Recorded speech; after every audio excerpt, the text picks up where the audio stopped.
Welcome to Q&A Ask Our Experts by Tiju's Academy.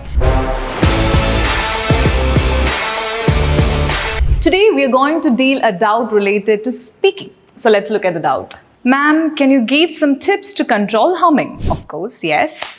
So before we go to the tips, I have to tell you something about humming. Humming is an unconscious process. We don't realize we have made a humming until it is out. Like when we start speaking and the humming comes and then we realize the humming is out. So how do we control that? To control humming, we need conscious effort.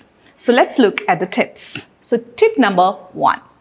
When you realize the humming is out, what you have to do is, you have to do 3 things. When you realize the humming is out, you have to stop, close your mouth and give a 1-second break.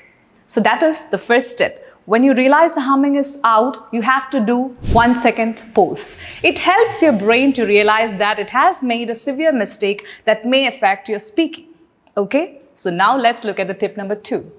So this is quite interesting one. So you might have played Andaksharis, right? So this is a word Andakshari. So what's a word Andakshari? It's like this. You take a phone recorder and start the recording and say one word in English. For example, like demand. Okay? So the word ends with D, right? So you yourself has to say a word that starts with D.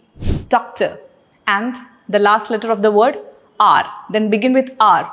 Radio. It ends with O.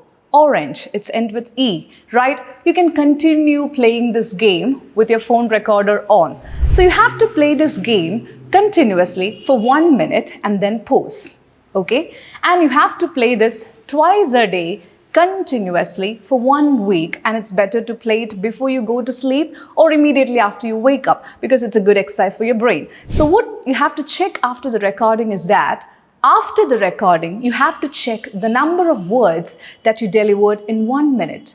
And you have to make sure that your recording on the day 5 should have more number of words in 1 minute than the day 1. So practice this. Now, let's look into tip 3. So tip 3 is about hand gestures. While you speak, if you use hand gestures, it reduces the gap.